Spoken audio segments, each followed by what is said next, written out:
Welcome back to CIDC 2019. There's a bunch of young guys here.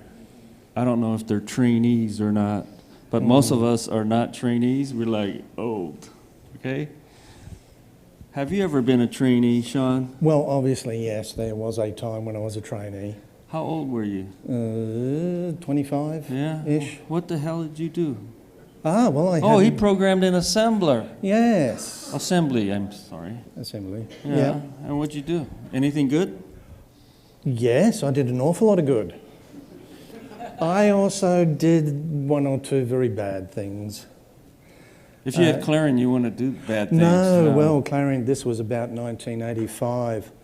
And I took down the spare parts division of Mazda for a day for the state of Queensland. And don't buy that car. It's bad. To give you an idea of the size of Queensland in Australia, it's about 2.5 times the size of Texas, for those in America. And yeah, they were offline totally for a day. And I was a trainee. So yeah, that was a fun day. Should we listen to you? Yeah, well, that's okay. probably... That was a long time ago. Okay. Yeah, was it? Yeah, I've learned since then. Welcome, Sean, back.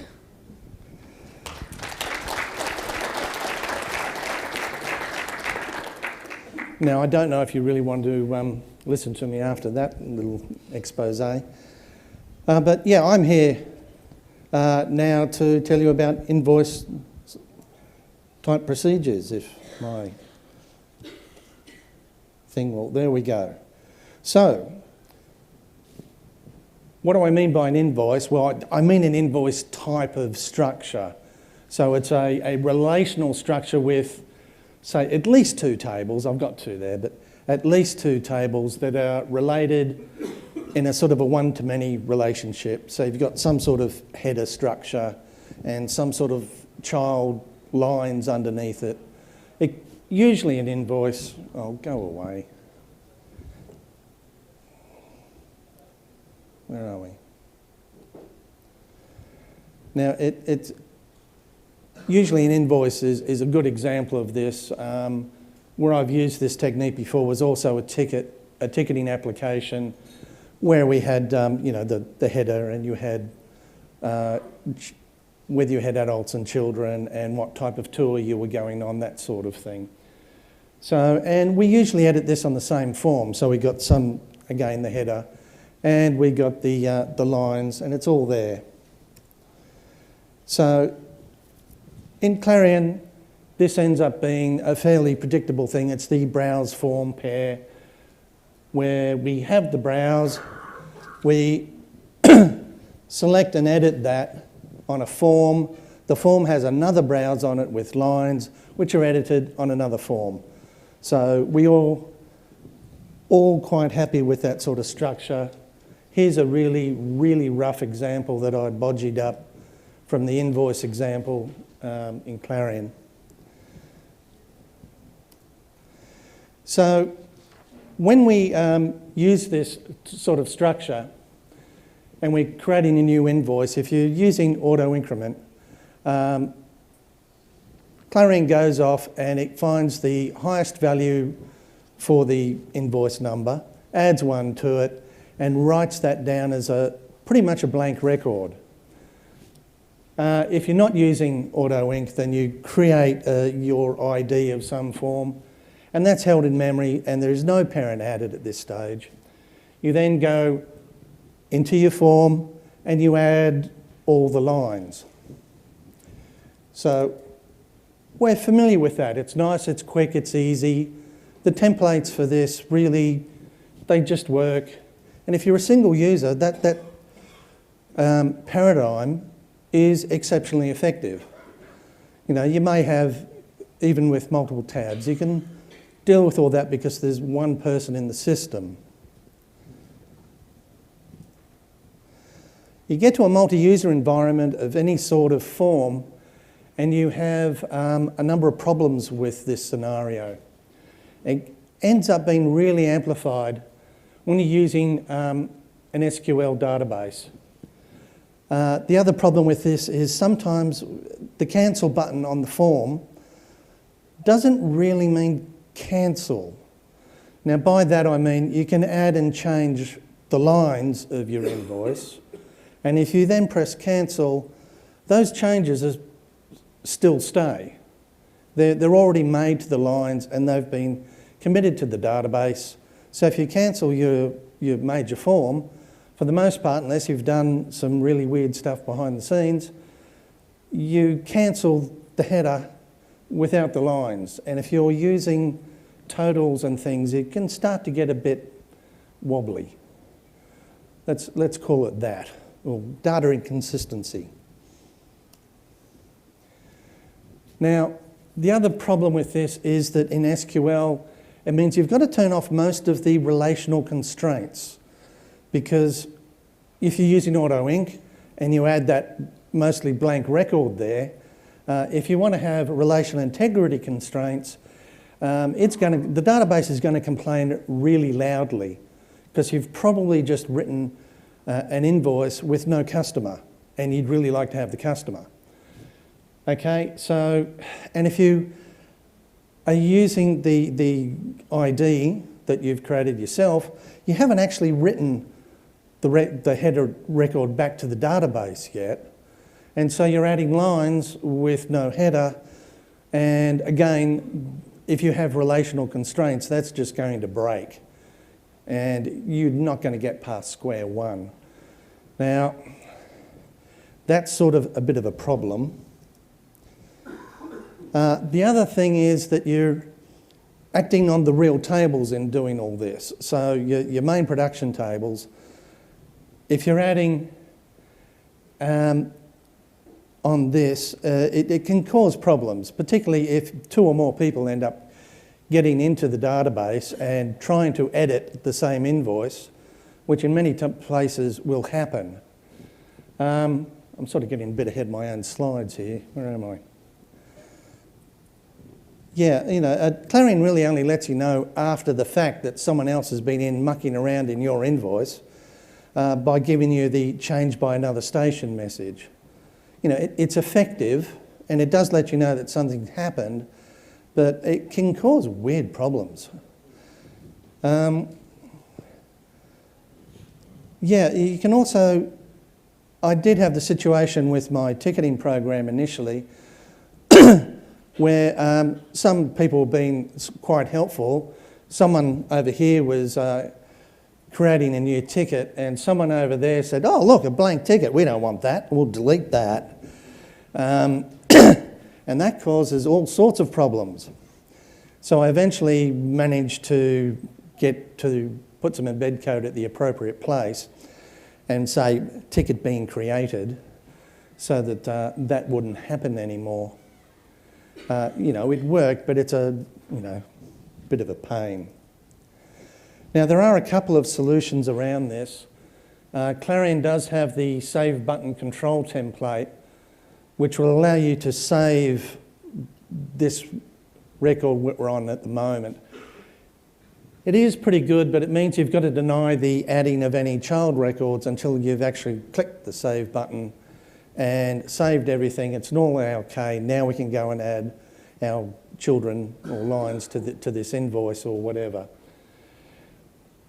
That works, but it's a bit clunky and it's a little impractical in some situations. You could use the in-memory driver. That does allow you to and sort of put everything in memory first and then write back, which is very effective. It's local. It does allow you to cancel everything, but it still doesn't actually stop the problem of two people editing the invoice at the same time. In fact, it almost makes the problem worse because one person's changes will probably overwrite the other. So we don't want that. So we need some sort of locking with that. So that's you know, not the best of things. Now I've got a solution that I have used to overcome a goodly amount of this, and it's to use a second set of edit tables. So essentially, if we have our, you know, we've got our invoice and our invoice lines, we're going to have another table for editing the invoice and editing the invoice lines. The difference is that when you're editing, there's 3 new fields that you really need to add. One for the user code and one for the date and time that we've started editing. Now, the other thing is, I'll get to that in a bit anyway, but the way this is going to work is we're going to copy the current invoice into these edit tables and work on them there as if we're essentially a single user. So when we write it, we do have to have a primary key on the edit table for our invoice number. So as we're copying, if we get an error there, we know someone else is editing the file. So this system also allows, you sort of get a locking mechanism for free. So as a bonus, you also get to see who is currently editing that particular invoice or whatever. So that ends up being pretty good. So yeah, the parent table does need a primary key in order for this locking mechanism sort of thing to happen. The other thing is that if you're in SQL, the relational constraints can all be turned off for these edit tables where you don't need them. That way it acts like the normal Clarion browse form as if you're a single user. Okay, so we're now over here. No one else can be editing these tables except us, or at least that particular invoice except us. So we can just go and do whatever we please to it. So we don't need all those constraints here. They can all be on in your real tables. So all relational constraints can be there. So, you know, I think that's a good thing. I mean, I like the relational integrity. You know, I like turning all this on because I know that, you know, Bruce seems to think that you know, you can find orphan children pretty easily. And he's right, you can, but I tend to think that's a problem. So, yeah, hang on, I'll get onto that. So the invoice is copied when you're going to edit it, okay? The original is going to remain in place. We're going to copy everything over to into these edit tables. If there's a duplicate key error, that means someone is already editing it. So that's when we put up a message that says, you know, Bob is editing this as from this date and time. So you edit form just like normal. Now, if cancel is clicked at this stage in the invoice, we just delete everything from those edit tables.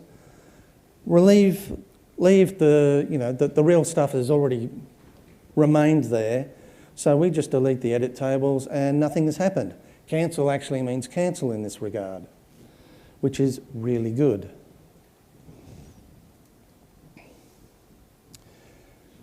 Now, to insert, you sort of always need to add a record into the edit table.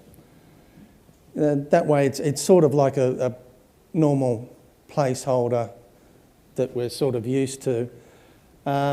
If you auto ink, it pretty much needs to be turned off. It can be used and left on the real tables, but you've got to watch out for it and play silly buggers, and really it's just probably better to turn it all off and do this yourself with a little bit of code. You know, I have tried it, but it just ends up being a real pain. The form for editing does need to know that you're inserting something because you want to do various things. So basically you need to change the self.request to change record in the after prime record event, embed in the form. That's pretty much the only real change that the form on the edit tables needs to know about, so that you can check, if you set a variable to say, you know, I'm inserting, and then afterwards you change it to change record, you can check your local variable to say, well, is this a new invoice? And if so, I need to do blah, blah, blah, blah, blah.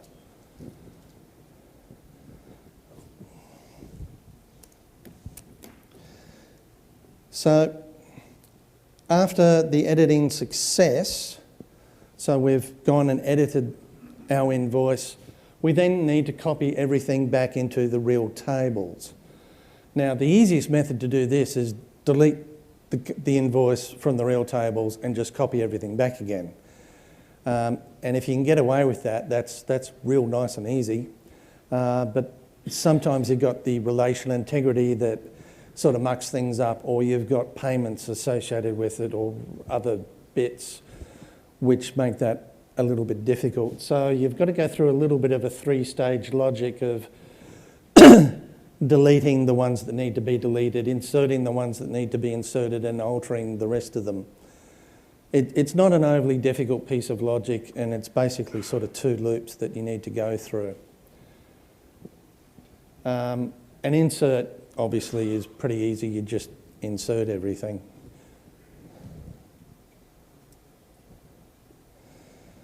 So, browse procedure, yeah, if you're going to create this, the browse procedure doesn't change. None of the controls, templates need to change. The only thing that's different is that you're going to be calling a source procedure instead of the form. The source procedure is going to be a bit of a control procedure that sits in between the form and the browse. And it's the thing that's going to be doing all this copying from the tables and letting you know if there's someone editing and doing deleting and things like that. So all of the sort of other additional logic that we have is going to be happening in that control procedure. You can do it in the form, it's just a little bit easier to have this separate piece of logic which is specific to it. And if there's anything special that you then need to do, like reserving stock or what have you, you can do that in this procedure as well. All that's going to be specialised hand code anyway, so you may as well put it into a procedure where it's pretty much all hand code. As long as you don't play with the global request variables, that'll just flow through to the form and everything will be great. The control procedure then calls the form, and afterwards it does the appropriate copies, all that sort of thing. Oh, I can show it in Clarion here. So that's probably a good idea.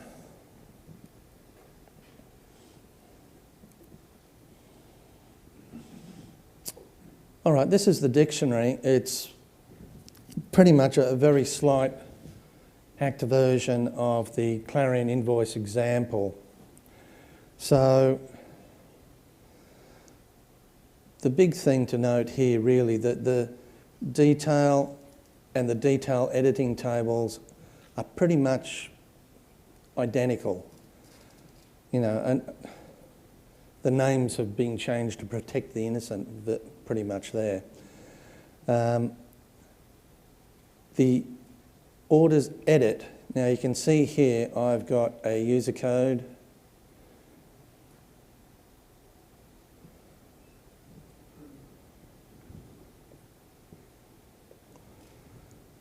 The edit date, the edit time.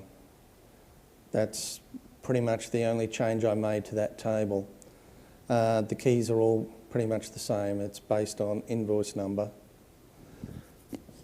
I've got to say, I did not like the structure of this edit. Ugh. Anyway. And here's my example, which I will run for you. We've all seen that before. So here's a list of the invoices. I'm going to change that one. And lo and behold, look at that. It's already been edited. So that's the message that I pop up. So in this case, it was I've been editing something and crashed out of it. So if I choose something else, if you change that. There we go. It's a very rough and ready example, but yeah.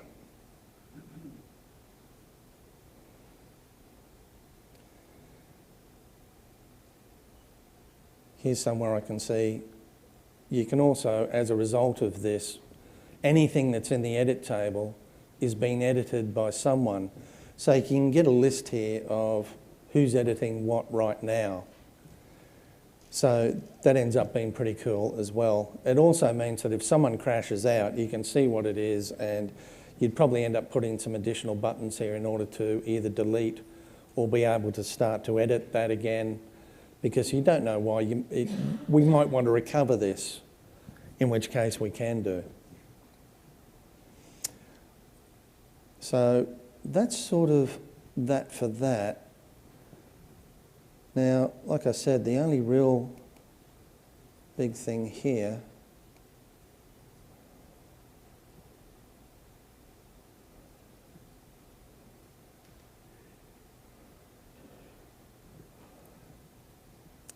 is there's a bit of logic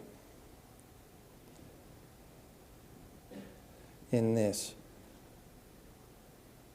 So I store the request, and then it's basically a case of saying, well, we have this request, and if I'm going to insert something, I do all this logic. If I'm going to change it, I first try and put that in, and if I get a duplicate, then I give out the message that it's been edited by somebody, and then I break out. Otherwise, I copy all the detail records in there as well. If I'm going to delete it, I go and delete it at this stage. Down here, I will call the form. Then I'll start a log out, and based on the response from that, if it's completed, I go and say, well, you know, am I inserting it? In which case, I've got to insert it back into the real tables. If I'm changing, I need to go through this loop logic to update the invoice. Then I'm going to insert or update based on the invoice number if it exists. Then I'm going to delete anything that doesn't exist in the real tables, and yeah, shouldn't get there. And then I'm going to delete the tables from the edit. Now I've got the relation in Clarion on. Well, I'm using TPS, but yeah, do a relational delete of the edit tables to remove it all and put it back so that all is fine and dandy. Now, to use this also, you do need to have, if you're using, you need a unique key on the child records in order to identify whether we need to update them or not. So if you're using line numbers, the line numbers as the key, the line numbers aren't allowed to change. Either that or use an ID of some form. That's sort of the entire basis of of what I'm trying to get across to you. So a quick summary is that in using these edit tables, we get record locking, so multiple people can't be editing the same invoice at the same time. We get to see who is editing them. If you leave put the user code, date and time in both the real and edit tables, then the real tables will then also be able to tell you who altered this last time. So that's a sort of nice, easy, useful thing to put in there as well. So you do all that, and you get real cancelling as opposed to the lines being doing that. So it ends up being fairly good in that prospect. I'm actually running a bit quick. So are there any questions? Yes, there's one down here. Where's the...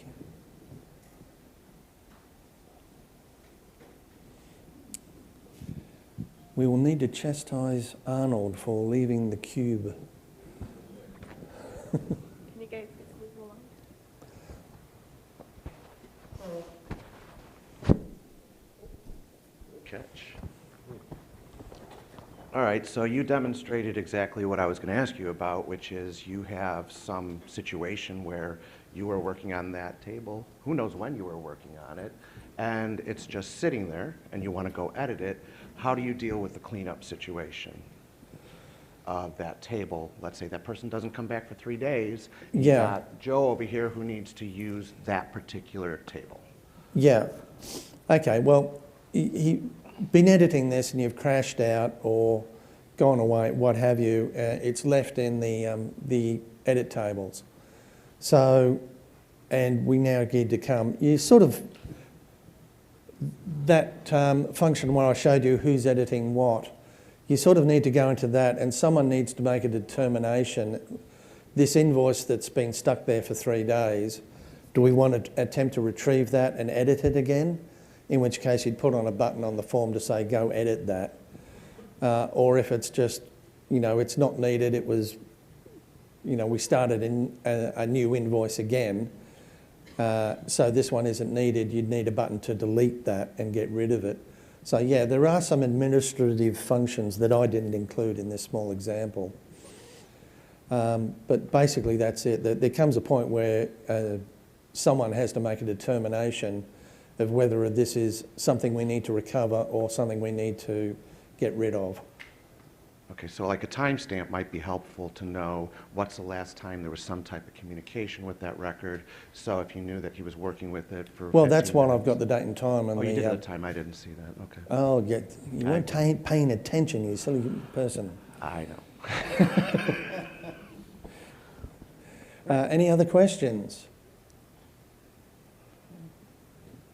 Oh, there we go. I'm a little bit early, and neither Arnold or John are around to take over. Thank you.